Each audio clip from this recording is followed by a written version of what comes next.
Each week on This Week in Indies is a fixed point in time where events and conversations occur. But what if you could go back in time? How would you write about time travel? What rules would your time travel follow? Is it a solitary event, or are others along for the ride? What about others who have written about time travel? Do you have a favorite tale? Do they offer formulas you can follow? Or would it be better to take your own path? This week, perhaps other weeks, we will discuss writing time travel. This week we have another time-traveling classic episode of C.L. Cannon's Indie Connection, if you are a fan of The Magicians by Lev Grossman. This week, our panelists have to guess my literary identity in our epilogue game of 20 questions. So fire up your time machine, pack snacks, and get ready for another timey-wimey episode of This Week in Indies with your host, SM.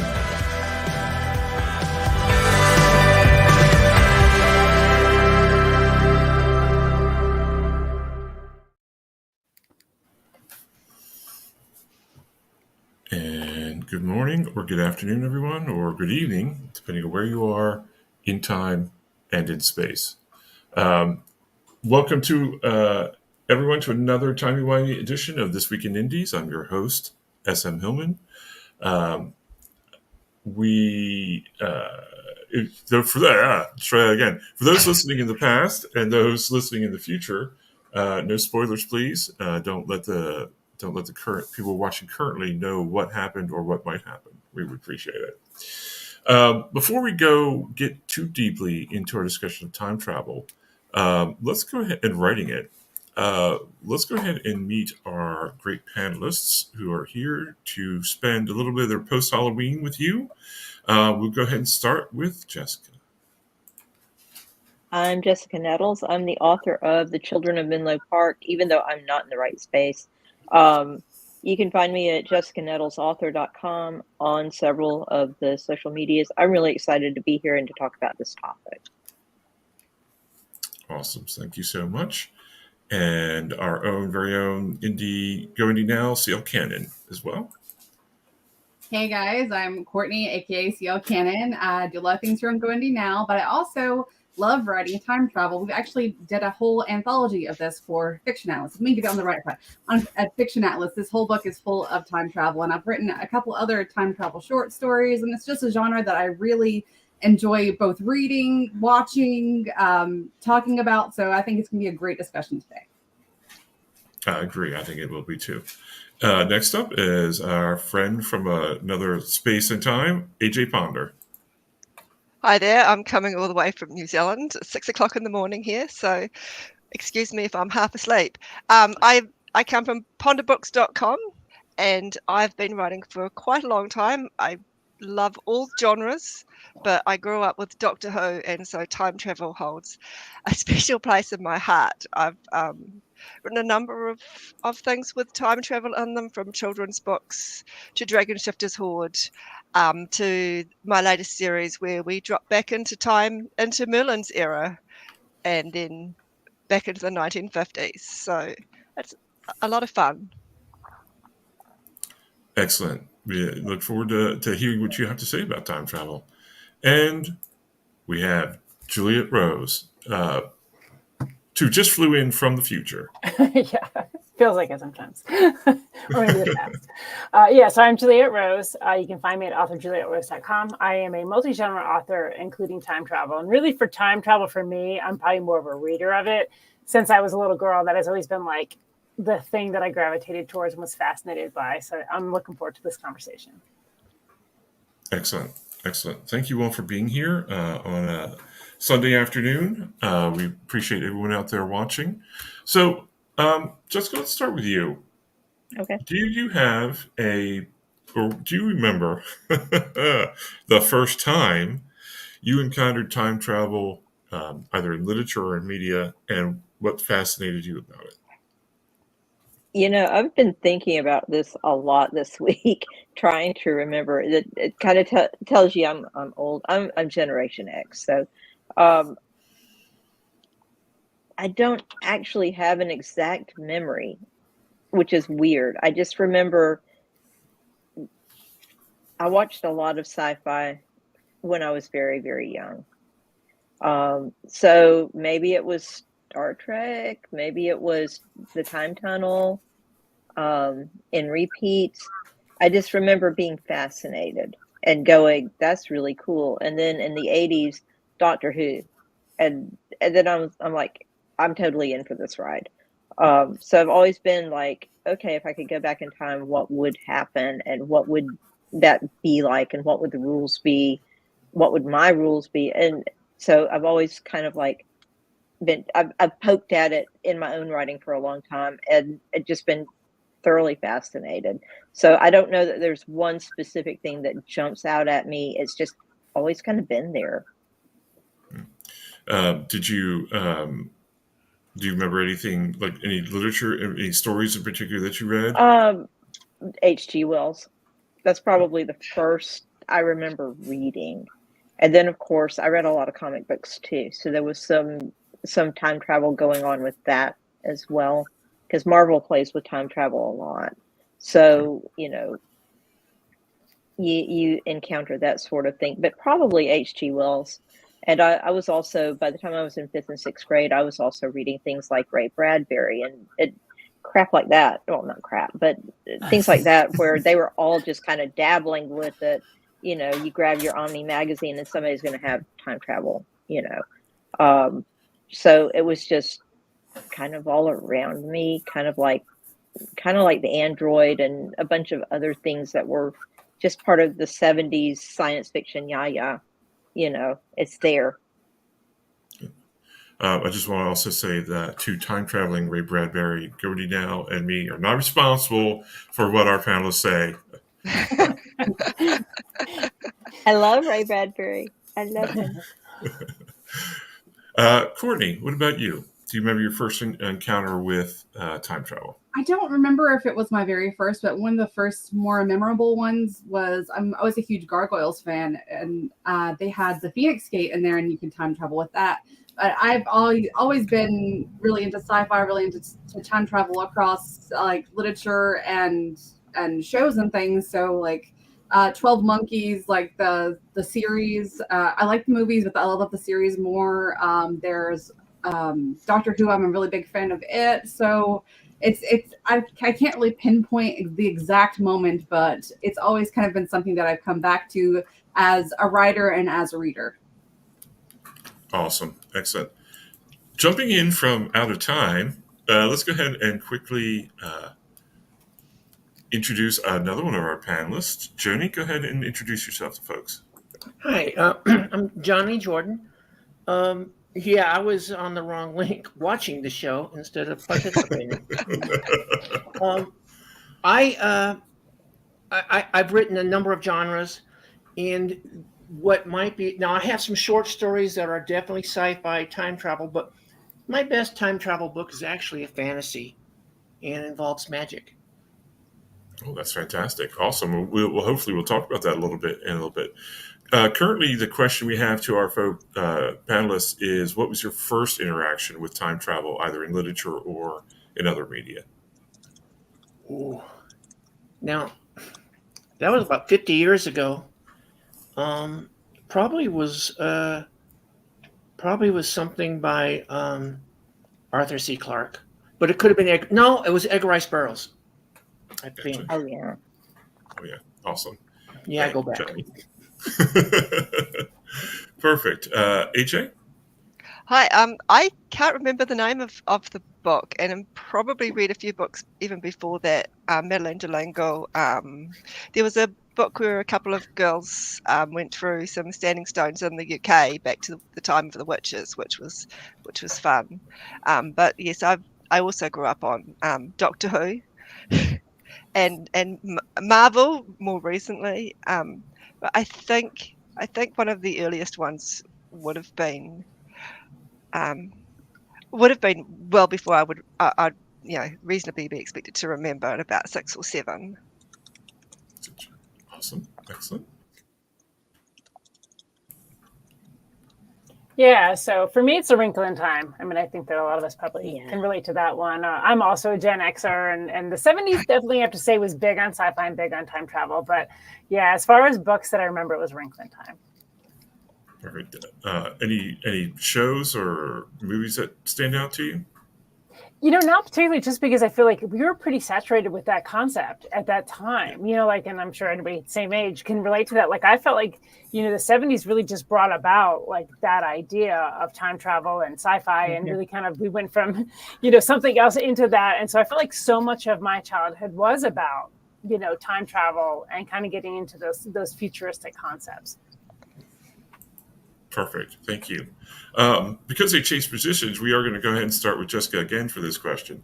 Okay. But Jessica, is there a moment, before we get too deep into the writing, is there a moment in your life that you would definitely travel back to, either to witness again or to change in some way? Oh man, that's tough. I mean,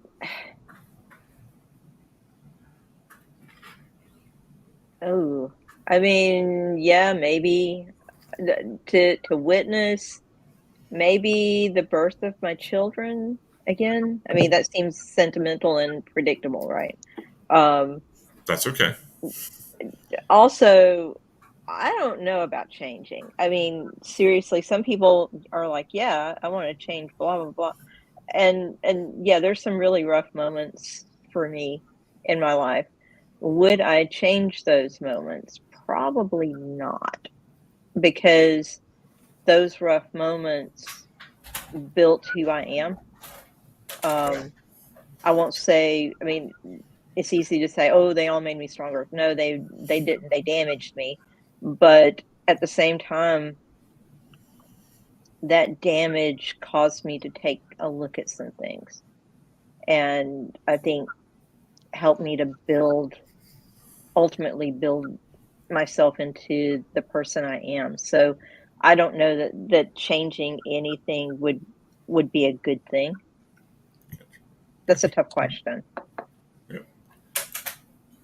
Juliet, what about you? Are there moments you would like to witness again, or moments that you'd like to change? Yeah, so I think a lot of you are friends with me on Facebook, so you know this, that I lost a child to cancer. So obviously I would go back to spend more time with her. And if I had the power, which, I didn't then, so I doubt I would again, of course I'd save her. I'd change the outcome. Right, absolutely. Do you think, and I should ask this to Jessica too, do you think that how you feel about how you write about time travel is influenced by events in your own life? Yeah, absolutely. I mean, I think time travel is one of those concepts that, we do think about, like the question, we think about what would I go back and change? How would I change things? Would I change things? So I think that a lot of, especially if you've dealt with really tough stuff in your life and you would like to go back and change it, you do kind of bring that into the stories. Like, is it changeable? Of course, you can get into the whole butterfly effect, grandfather paradox, whatever. But point being is, you might not be able to change it anyway. So would you end up just reliving it? And that's, I think, a thing with time travel that we have to consider is you might just go back and put yourself through that hell all over again.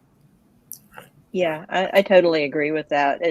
I think for me, it makes me really think about what kind of rules do I want to set in play when I do want to write about it, and what is important, and in the end, what kind of decisions do the characters need to make. So yeah, I agree with Julia. That definitely does make a difference in how I view it. Gotcha. Excellent. AJ? We caught you in the middle of a drink. Let's go back in time and change that. Now, What about you? Would you go back in time? Things you want to see? I'd want to do the Back to the Future thing and just pass myself some little cheat notes. One, you have celiac, don't eat wheat, and two, you're a bit hyper flexible. That means that you need way more vitamin D than normal people. Just take it all. So yeah, health notes. Health notes. Oh, that's actually rather sad, really. But I think it would have been great. No, it's that's something people don't think about, right? It's like, here, drink that. Don't drink this, but drink this, right? Or take this for a few months, right? Yeah, I mean, fantasy's great like that. You can just give yourself a potion, and everything will be better. So definitely drink this and don't eat that. Absolutely. Or you might end up in Alice in Wonderland. All right. Courtney? I don't think that if I went back in time, it would probably be see one of my loved ones who's passed away or something like that. But I don't think that I would change the outcome of anything that I've been through, because I would not be the person I would be at. The choices that I made, the whole butterfly effect, the choices that I made, or the reason why I am the way I am today, that I wouldn't have the same experiences. I might not even have the same children. And there's too much things that could be at risk to risk changing something. So. Gotcha. Yeah. Gotcha. Johnny, how about you? There are things that I would like to have done differently and change, but unfortunately, it would not have been possible with the landscape and the political and the medical landscape we had at the time. But I might tell myself to keep writing instead of going to play music for 20 years. Gotcha. I might do that. Gotcha. Awesome. Very quickly, and this, anybody can shout out to this, would you say bet on sporting events that you knew the outcome of in advance? Just to give yourself a little bit of a nest egg when you come back to the present, or no? Hell yes. Retirement is important. I wouldn't have any information because I know nothing about sports. So I'm the same. I'm like, I have no. Wouldn't help me at all. I know enough to be dangerous. I mean, I know who to ask, so probably I'd ask the people who know and then bet accordingly. And just for the money, because honestly, I know knowing what I know about the first part of my adult life and how that monetarily affects me now. That little bit of knowledge, or maybe not sports, maybe investing in certain things. Yeah.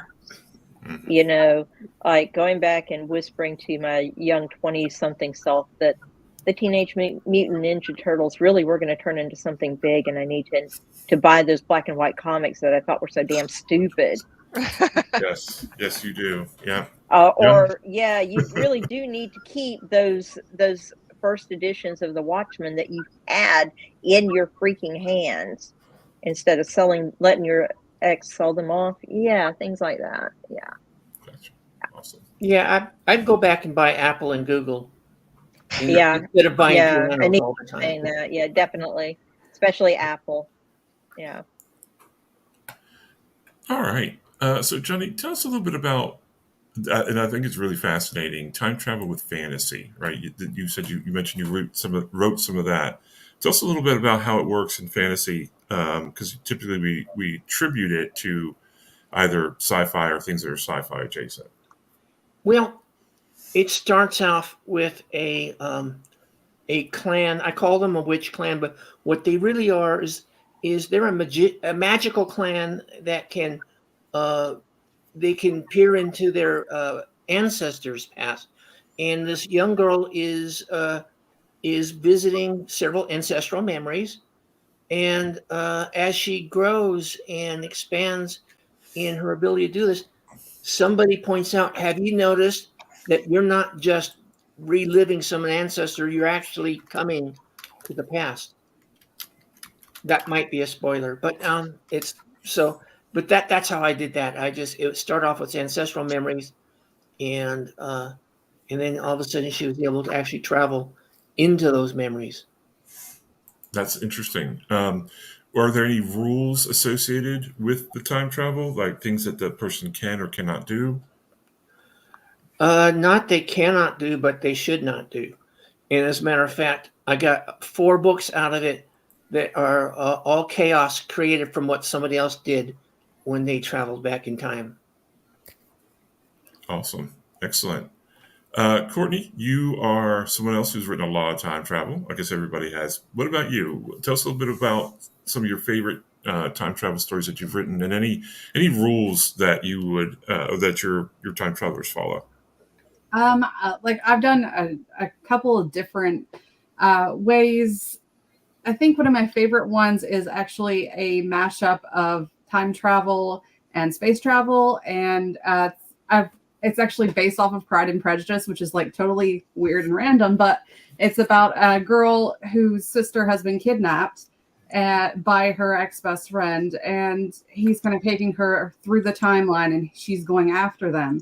And so I have to kind of navigate time travel, going back and making sure you have like all the details correct for the different eras that you're going through, because I'm a perfectionist and I cannot stand for something to not be right. And then, trying to make sure that they're not going to break time. Ultimately, they're going to eventually have to break time. It's going to be one of the plot points in this, later on in the series. But I find it fascinating, like all the ways that, like when you write time travel, you have to be very smart about the way you write it, because you can write yourself into a corner with it. And I've done that a couple of times before, and I'm like, how am I going to get myself out of this? And you have to sit down and plot and think really good on like, okay, I really should not have went this way, but it's kind of like you're being a time traveler yourself. You're going to have to figure it out. Awesome. AJ, what about you? Tell us a little bit about how you write time. My preferred way of writing time is dropping back into the past and coming back to the future. So, and usually with gadgets, whether that's fantasy or science fiction, I'll shove in a gadget that will help you along. The trickiest way to write time travel, Eileen and I did in the Dragon Shifters Horde book 2, where we have two sets of protagonists, one in the past and one in the present.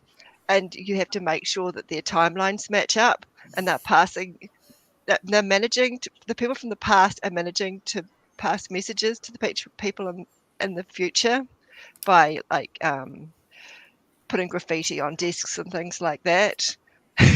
So as you can imagine, you've got to line everything up, and that takes. So not only are you worried about the accuracy for the timeline, because it was the 1800s, but and so that the furniture is correct and everything like that. But you're also having to make sure that your characters are doing things along the same timeline, which is unnecessarily complicated. It's much easier just to have, like I did with my little kids, is have Frankie whip back into the past and pick up a dinosaur. So her parents can be suitably impressed when she returns with said baby dinosaur. Gotcha. So, really writing time travel is not just as easy as people might think, right? Because if you really, both Courtney and you and Johnny mentioning that you really have to be cognizant of the moving parts that are happening. You do have to be cognizant of the moving parts, and the other thing that you need to be cognizant of if you're not necessarily writing fantasy is if you're trying to write something that's a bit more Doctor Who, you've also got the expectations for the genre. So if you are writing, so the modern program which had Loki in it, has anyone read the Time Bureau? I mean, watch the Time Bureau, then you can see there's all these expectations around that genre. And so if you're writing in that specific genre, you've got to follow those expectations as well as the time travel ones, which makes it quite fun. Oh yeah, that's definitely interesting to take that into account. Juliet, yeah, so how do you approach time travel? Yeah, so I think mine's a little different. When I wrote Ingenuity Fly, it started out, if you took out the time travel, it would just be this nostalgic kind of family saga from the 70s. But it has time travel. So, it kind of starts out one way and ends up going a different direction. And in this story, the main character, this little girl, is kind of unexpectedly transported back in time. And she has this person from the past who has basically taken her there to save her because something's going to happen to her if she doesn't. And so the rules that I did a lot of research. I went down so many rabbit holes, I had to actually make myself stop because it never ends. But the rules that I kind of stuck with is, a lot of times we look at the butterfly effect, the grandfather paradox, but I actually went away from those and said, time will adjust to what the expectation is. And so, yes, there were rules like she couldn't, or like her companion couldn't come across himself back in time, otherwise he'd be spit back into the timeline because he can't be there twice. Well, she keeps getting spit back into the timeline. She doesn't know why. And that comes up in the story. So that was one of the rules I had, was just having that, you couldn't be in a place that you were around people that knew you or around yourself. But other than that, I actually challenged a lot of the kind of old school beliefs about time travel when I wrote the story. Awesome. And was that was something you did on purpose you did with a purpose? You're like, hey, I'm going to challenge some of these ideas. Yeah, I like to challenge things, even myself. So I'm always like, let me do this differently. And so when I was researching, one of the things that I did come across was kind of that concept that, you can't actually alter the timeline. It already knows. There's multiple timelines going on at one time, and the one that's supposed to go forward will go forward. The other ones will stop. And so I use that within my story. I often when people talk about time travel, I say, we talk about how we could go back in the past, but we've already, if we're going to do that and we have that ability, then we've already done that. And this is this is what we've got right now, right? So Exactly. We're probably not going to change the past because we already have. Awesome. Jessica? Okay, so I kind of dabble around a lot of things. So what I did with Shadow in Menlo Park, his time travel is kind of more fantastical. It's not very scientific. He sort of time travels by accident. He and his brotherhood can sort of time travel into the past. It's part of their gifts. It's part of how they're built. He has the ability to move into the future, but he does it accidentally. It's almost like he has, for lack of better terms, and he has kind of an epileptic seizure and goes forward. So he's still trying to figure out all the rules for that. So he kind of follows the rules for going into the past, not changing anything, not getting involved with the scene, but just kind of observing. And it's still kind of stunning to him. So there's a lot of things we're still learning, and he's still learning about what's happening to him. So I'm learning as he's learning, if that makes sense. That does make sense. I'm still kind of making up the rules as we go along, which is the way I approach a lot of things. I do a lot of research and then make up the rules as I go along. Gotcha. Cool. So let's go ahead and see what our folks have to say. Go back a little bit. AF Stewart, hi, how you doing?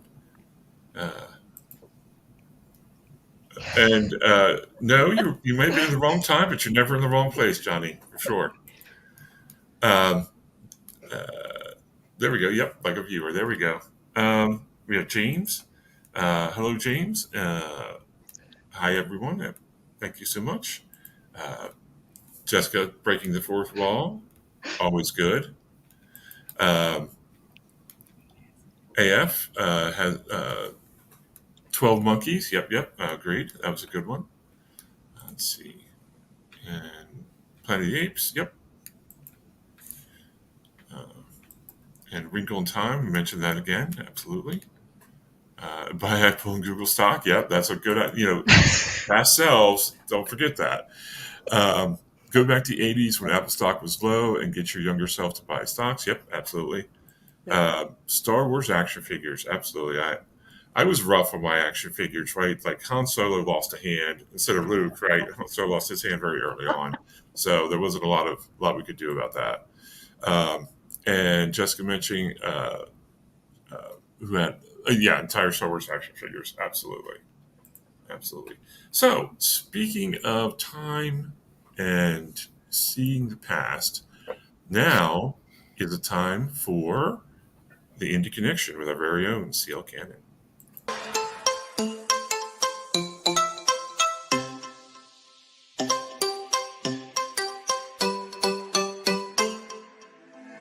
Hey guys, CL Cannon here from Fiction Atlas Press, bringing you this week's Indie Connection. This week we are going to be talking about comparable titles to Lev Grossman's The Magician series. The series is great. If you've read the books or watched the TV show, we're going to tell you about some indie books that you should check out because they're a lot like this series and you will enjoy them. So here's the books I have for you this week. The first book I have for you is called Elevator Quest by Emmanuel M. Arriaga. When an elevator cable snaps, all inside believe they're headed 6 feet under. Instead, Tasha and her office colleagues find themselves trapped in a fantasy world. The crash was only the beginning of their problems. They venture into a world filled with monsters, mythical weapons, and deadly challenges. This book is a standalone as far as I can tell, but it looks to be a really great series. There's all kinds of great reviews for it, so you should definitely check it out. The second book I have for you is called Mirrors, and this is part of the Curse of Lanval series by Rebekah Dodson. This series is actually one of my personal favorite series of all time. Mirrors follows foul-mouthed and sarcastic paramedic and college student Gil Lanval and his sister Jules. After a death in their family, Gil and his sister travel back to France, where they encounter a mirror that transports them through time to medieval France. The ride doesn't stop there. There are 4 books in the series. There are plans for more. There are also a few short stories that are scattered out through different anthologies. You definitely want to check the series out. Let me read you the synopsis that's on the back, and it changes in every book to kind of mirror, pun intended, Gil's transformation and his story arc. You probably won't like my story. Heck, I'm not even sure if I like it myself. Between getting burned at the stake and being drowned almost twice, it's quite a lot to swallow. But this is the story of how I bedded a queen and married a poet, all to end the family curse. My name is Gillum, but you can call me Gil, and despite what you hear, this story is all my sister's fault. As the books progress, he starts to kind of come around to it might be actually his fault what's going on. If you do like the Magician series, they've got the same type of humor, and I think you'll love them. The next book I have for you is the Harmonic Magic series. The first book is called Vibrations. To go back, he must go forward. Sam Sharp has never been what people would call sociable. Affected profoundly by his father's death when Sam was very young, he developed into a solitary and self-sufficient person. When he finds himself transported to Gaith, a world that's completely different from his home, yet strangely familiar, he is forced to seek help. Sam's nature wars with his need to rely on the strangers he meets. A warrior, a scholar, a monk, and a telepathic creature. When Sam finds that he has an affinity for the peculiar vibrational energy that exists in Gaith, he realizes it is his only chance for going home. But there is only one person who may have the knowledge to help him. The Gray Man, a tyrannical vibrational energy master with plans to rule the world. Can Sam trust others to aid him and to prepare him for the ultimate confrontation with the Gray Man, to learn the secrets of this mysterious adversary? If so, will he even be capable of using the vibrational energy himself to return home, or will he die in this strange new world? This series has 3 books. The first book is called Vibrations, and then Harmonics, and then Resonance. You can actually get the whole complete series in one set for $7.99 on Kindle, which is an amazing deal, I think. So go check that out. It also has wonderful reviews. The next book I have for you is called Red Gambit by Luke R. Mitchell. What do a wayward mercenary and a vexed arcanist have in common? Neither of them signed up for this crap. It's been 15 years since the Rachnoth made a smoldering heap of earth, but for some survivors, the problems are just getting started. Jarek Slater is a sword-slinging nomad with a powerful exosuit and mean vigilante streak. Or was, until his exosuit was stolen. He wants it back. Rachel Cross is an energy-bending arcanist who wants nothing more than to find her brother and bring him home safely. When their paths collide, Jarek and Rachel are reluctantly pulled into a race across the nuclear wasteland to reclaim his suit and save her brother. All that stands between them and their goal is a vicious alien warlord, some grating interpersonal tension, and a whole bunch of violent marauders. Oh, and a mysterious alien device that may bring on the second apocalypse.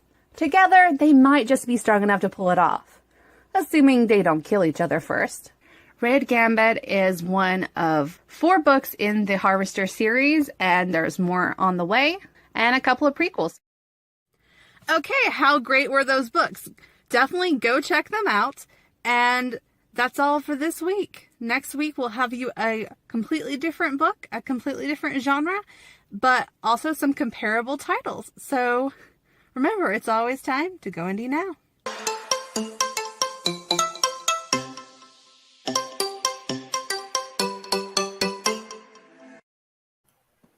Courtney, thank you so much for that time traveling or from back in time today. And James mentioned heard my screen name and was confused, but spelled differently. That's neat. Yep, absolutely. All right, and I'm going to throw this out to anyone. As always, we try to bring this into focus with writing, and especially with the idea that either new writers in general or writers who've never tried time travel would like to try. We try that again. Would like to try time travel. All that alliteration slipping me up. So what piece of advice would you give to someone who wants to tackle time travel for the first or perhaps not first time? And that's anyone. I'd tell them to go and watch Loki. In fact, I told my student to go and watch Loki when she was writing this series. I said, watch Loki because there's a lot in the show which shows you how time travel, the modern ways that time travel are done rather than some of the more old-fashioned ways like Doctor Who, just so that you're aware of a number of the factors that go into it. You generally want like a really personable character up front, someone that's a bit of flash, and then you want to up the stakes by, Loki does this really well. Like if he doesn't do what the Time Bureau says, they're going to erase him from the timeline. There's no dilly-dallying. There's no, I'll send you back into the past. It's, you up those stakes as high as you can get them. So that's what I would advise. Gotcha. Awesome. Stakes have to be big. I think that's a really great piece of advice.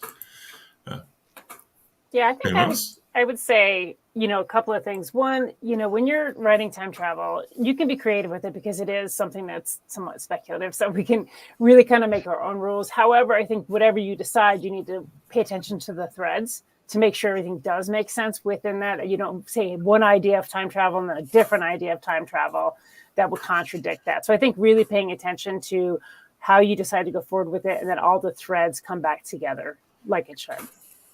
Yeah. Yeah. It's like writing magic. Make sure you have your rules in place ahead of time and kind of plan. And I say that as somebody who's a pantser. Even if you're still making up the rules, make sure that once you've made up the rules, you stick with them. Awesome. I like to make sure that I keep the time travel as just a vehicle. I still concentrate on the characters. The characters are primary, and they happen to travel in time, and they happen to get into trouble they might not get into otherwise. Gotcha. So the time travel is just really kind of how you set up your story, right? Yeah, it's as if like you might choose to be outer space. You might choose to be in a different time period, but the traveling in time is just something that happens, and it's how the people respond to it and how they use it. Awesome. Courtney, what do you think?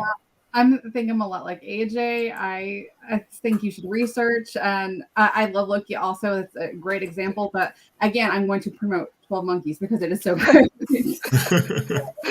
Best as far as time travel goes, is one of the most satisfying endings, and I feel like we were talking about the threads. I feel like all the threads that were laid were what do you call it? They all came back together. My brain just, but I feel like you have to research. It's just like any book that you're going to write. You need to research. The more that you read of that genre, the more you're going to understand it, understand the way it works, and understand the rules that you can and can't break, and the way that it works in different situations. And then you can decide how your time travel will work. So just research. All right. Gotcha.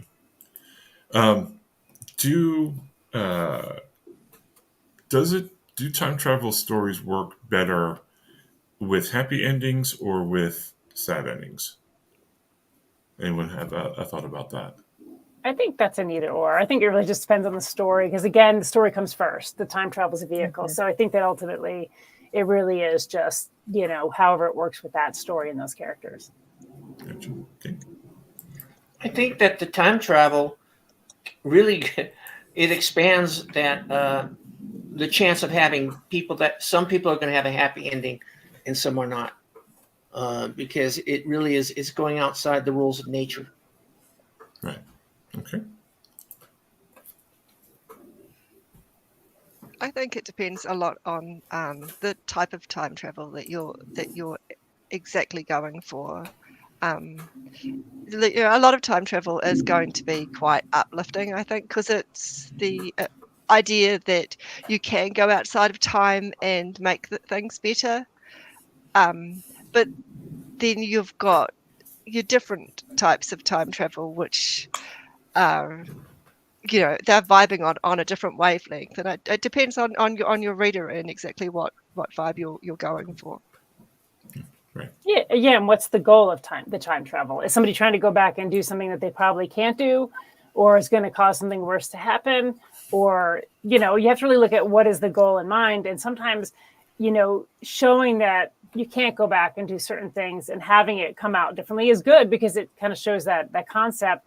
But then again, like sometimes it's not. Like it is good to have a happy ending if it's something where somebody can go back and maybe come to more realizations versus changing things. Yeah. Right. Yep. It depends on characters. It really does, and character choices. Ultimately, the time travel is just a vehicle, right? It's just part of the story because the story and the characters always come first. Always. And I think Juliet already hit on that, but it's true. Story and characters always come first. The time travel is just part of that vehicle. Okay. Awesome. I agree. I think that it really depends on your characters. It depends on even sometimes what age level. Lots of children's stories are mainly going to be happy at the end. More adult stories usually have more consequences revealed. Not going to tell kids some of the bad things that can happen with time travel. But I think personally for me, I like bittersweet endings. I've always been kind of a person who loves eggs. So I want it to be a little bit happy, but I like Dr. Who, so of course I like eggs. And consequences may have been a better way to phrase the question in general. But awesome. We have some more comments. Jessica? Just a vehicle ultimately. Gotcha, right. So last question before we get to 20 questions. One of my favorite authors is Alistair Reynolds, and in his Revelation space, it's not time travel, but it's converging timelines that start at different spots, sort of like adjacent, right, to time travel. Have you ever tried that sort of converging timelines, and how do you feel about that sort of thing? Yeah, in writing. I'll go. So with mine, I get a lot into parallel universes, timelines versus like just traveling through time and coming back. It has a lot to do with these parallel kind of timelines and how they impact each other. Like I said, maybe you have multiple timelines with the same scenario, but the correct one will go forward, the rest will end because they're not supposed to end a certain way. And I really liked that concept because it took it beyond just like this, getting in a time machine, going back in time, coming back, very Back to the Future, and really got into more like, perhaps time travel isn't a fantasy. Maybe it's just we're thinking about it in a fantastical way versus thinking it in a like more scientific way, where maybe these timelines are already going on, as our timelines going on as well. Right. Gotcha.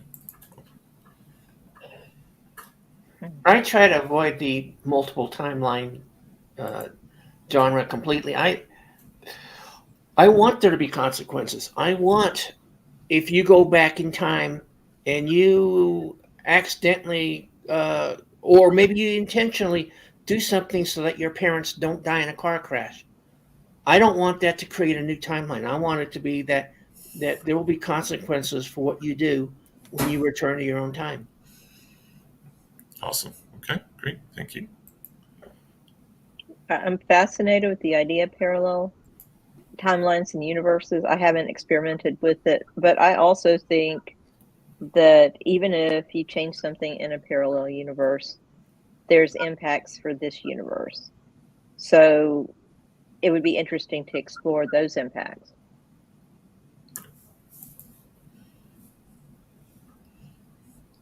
AJ or Courtney, any thoughts on that? I mean, parallel universes are fun, but you do end up with as has been mentioned, the lack of consequences. So it becomes a little less interesting than actually going into the past and then having the consequences roll on from the small actions that you did there.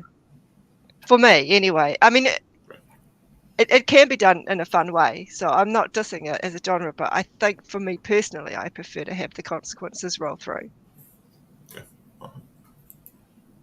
I'm a fan of parallel universes, but I have not tried to write one yet. I mean, that doesn't mean I won't. But I think I do find it pretty interesting, and I like the idea that the two parallel universes could have effects on each other. That was a neat idea. So I think there's lots of potential, but I just haven't tapped that potential yet. Excellent. Awesome. Thank you so much. I appreciate everybody's thoughts on our topic today. But now it's time, or untime, for our epilogue. Yay! And 20 questions. So the rules of the 20 questions. I'm a literary figure, not figuratively, but not literally, but figuratively. So just literature we're thinking about today, and we all get 20 yes or no questions. We'll go in order for the first 5, starting with Johnny, and I will answer them yes or no. Try to be as specific as you can. All right, let's go. So, question. Let's start with: are you a female author? Well, literary figure, but yes, I am. Oh, okay. I'm sorry. You're a female literary character. Yeah, I sure am. Okay. Courtney? What year were you published? Oh, it's yes or no, remember. Oh, okay, sorry. Were you published in the 90s? In the 90s, no. AJ?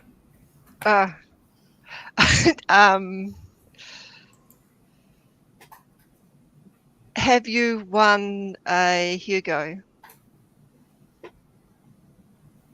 No. Are you based on a real person?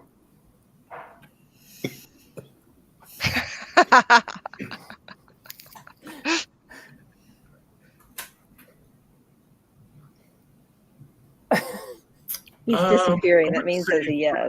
In particular, oh, that's a tough one. Yes or no, Sean? Yes or no? No, not a real person.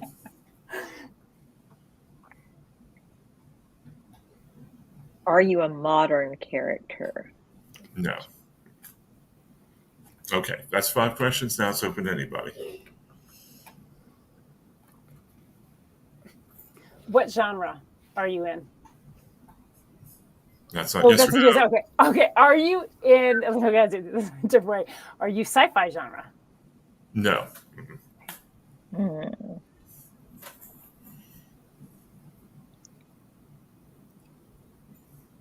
Is your character considered evil? No. I don't think so, no. Are you a mother? Hold on, I gotta look at that. I'm going to come up with the hard ones. We don't know.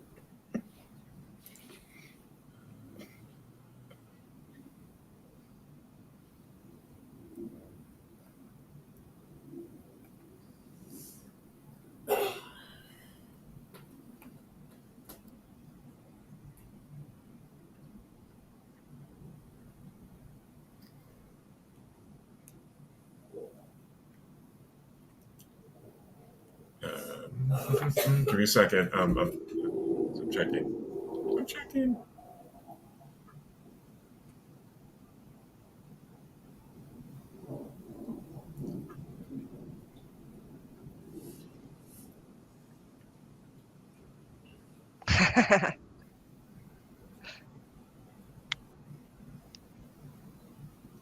The gallery is wanting to ask questions now. No, too. she's not a mother. The gallery's got a set question. during a wartime? What was it? Are you set during a wartime?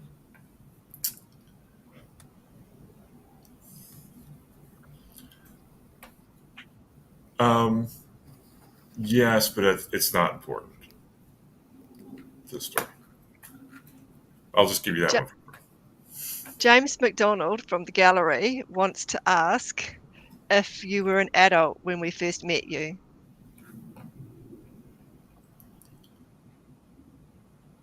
No. And I want to know if you're an American. No.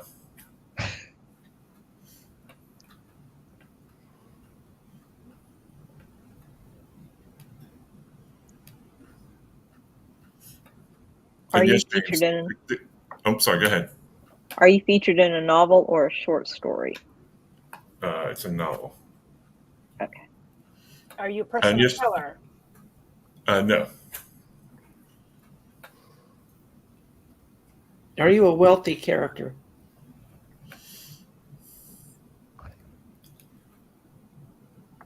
No. Mm-mm. I feel like the more we ask, the harder it gets. Yeah. It's funny because I expect you to get it any second, but yeah. So that's 14 questions. Has there ever been a musical done of this? That might be right. I'll have to look at that. So give me a second. Then probably not. Yep. I think the hard answer should give us back bonus questions.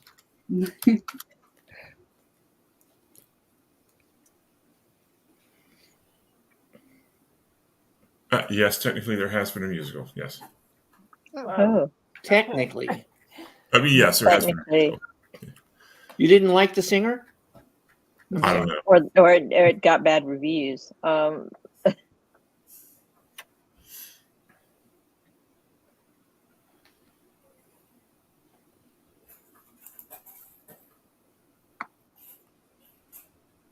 Was there a young... No, I'm not asking you. I'm asking the panel. Yeah. Let's ask ourselves. What do we reckon? Was people? there a young poor girl in like Teeny Swad or Sweeney Todd? Oh my! Can't believe I said that. Sweeney Todd. Well, I can think of as Matilda now that he said musical. I don't know anything about Sweeney Todd. I don't think so.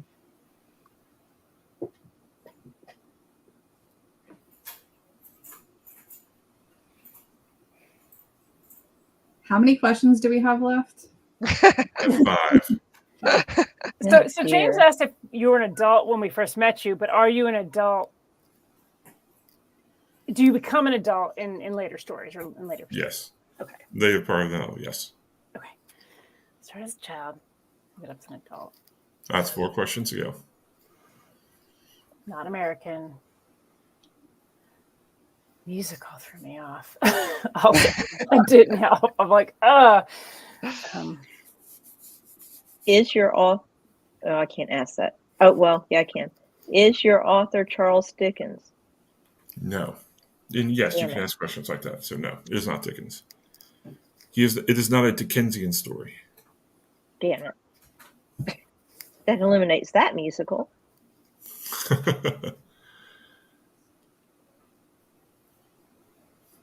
Out of the millions of more.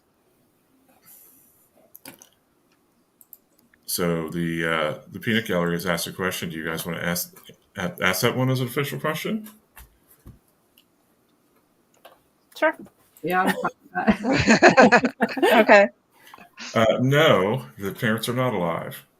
I'm gonna start banning the chat now. 2 questions ago. I quite like the chat. They're very useful. They are indeed. feel like Do we're gonna you reside in Asia currently? No. Mm-mm. Damn it. Okay, that's another musical eliminated. Are you French? No. And Okay, your that's first another one. question. It's an eliminated So- one. Everybody gets a guess. Johnny, we can start with you. I don't have a clue. How about you, Courtney? Technically, musical has got me. I don't know. I was thinking maybe Secret Garden, then no, I don't know. AJ? No, I do not have a clue. It's not Right. Matilda. It's all over. Okay. Juliet? The only thing I could think of is like Eliza. Is Eliza from My Fair Lady? But I don't think so. No, that's a great guess, though. I do like My Fair Lady, but no, it is not. I like the story My Fair Lady. Yeah.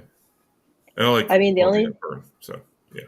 The only other musical I can think of, or the only character that I can think of, and I'm totally off the wall here, probably is Christine from Phantom of the Opera, and I know I'm wrong. So No, I would never do that to you people.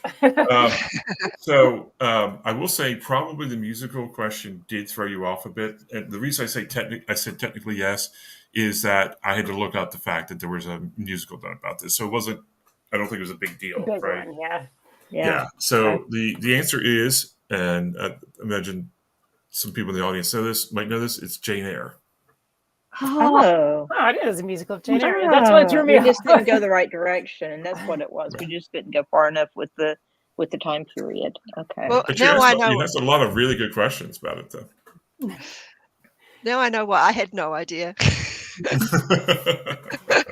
Well, a couple episodes ago when I did a sci-fi thing, that people were like, "We don't read sci-fi." I'm like, "Okay." I had to try to do something else for folks. And last time, of course, was Moby Dick, and that was the second Moby time I tapped Moby Dick for a story, so I had to go in another direction. But yes, it was Jane Eyre. Awesome. Thank you all for playing. Thanks everyone in the audience. Before we have our panelists reintroduce themselves, let's do a little bit of housekeeping here with Go Indie Now. So today at 3 p.m. is, here we go. Words That Kill. That is happening today at 3 p.m. Long awaited. Yep.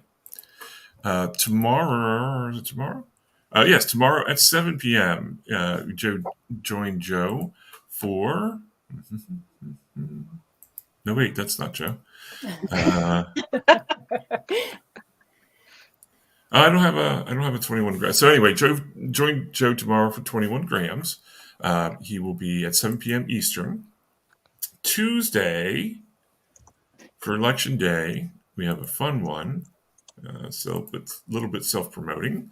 It's season 1, episode 4 of Zero Means You're Dead with me, SM Hillman, hosting and interviewing Craig Campbell. If you like gaming, Craig is a great interview, and I think you'll enjoy that. And after that, stay tuned for other things that might be coming up this week. Okay, Jessica, tell everyone where they can find you on the web, please. All right. I'm Jessica Nettles. You can find me at jessicanettlesauthor.com. You can find me on Facebook and Instagram, where you'll see photographs of my cats, my baking, and my crochet. Follow the adventure. Awesome. Thank you so much for being here today. Juliet? Hello again. So I'm Juliet Rose. You can find me at authorjulietrose.com, which has all my links to social media, etc. I just had a book come out in October, which is Expectation of Pain, which is like kids on bikes dystopian. And Publishers Weekly just did a review on my novel, Trigger Point. So check that out as well. Excellent. Thank you, Juliet. Thank you for being here today. AJ? Hi, I'm AJ Ponder. You can find me at ponderbooks.com. I'm about to put out my 4th book in Blood of the Fae, where Aiden drops back into the past and becomes Merlin for no reason. Actually, no, there's a good reason behind it. If you want to join my newsletter, that's where I put my cats. I'm not that active on social media, but you can join me if you go to ponderbooks.com. Thanks. And thank you for having me here. This was fun. Actually, thank you so much for joining us from tomorrow very early. Courtney? You can find me on clcannon.net, down there somewhere, or fiction-atlas.com. I've got this counterclockwise anthology full of, I think it's 10 time travel stories in here from different authors. You might want to check it out. You can find it on Amazon and all the other retailers. And I am all over social media except for Snapchat. I am on TikTok mostly just to watch fan videos, but I am on there and I will see your stuff. And had a great time talking with you guys today. Excellent. Thank you so much for joining us and for bringing that lovely indie connection from the past with you. Thank you. Johnny? You can find me at Jordan at Large Books. You can find it probably easiest to find me on Amazon right now as I'm re-releasing all my books one at a time. You can also find me on TikTok, Johnny_Jordan, and I occasionally release a poem here and there. Awesome. Are there new covers for the re-release of your books, or a little bit of extra editing in there, or just releasing them as they were? Well, I'm re-releasing them because I hired a new publicist, and we're just trying it again the right way because I can write the books. I just can't seem to meet with the readers. So we're doing that. They are all new covers, and I have gone through and repolished them a bit since I got some time. Once you take them off of sale, you can do stuff. But yeah, they're so re-edited, new covers, and new reviews. Awesome. Excellent. Good to hear. Everybody check that out if you will. As always, I am SM Hillman. You can check out my blog and stuff at thewickedboys.com. You can find me here occasionally as a panelist and occasionally as a host of This Week in Indies. You can also find me here hosting Zero Means You're Dead, our monthly RPG adjacent podcast, and Hit the Dice, which I believe is coming up another Hit the Dice soon for November, where we play games for 2 hours on a Monday night and introduce you all to indie games that you should be playing. But as always, thank you all so much. We have anything left from our and we have Jessica saying yay.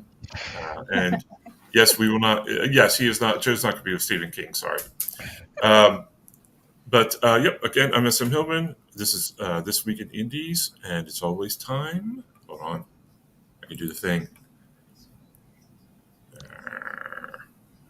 Wait for it. Oh, here we go. It's always time to go indie now.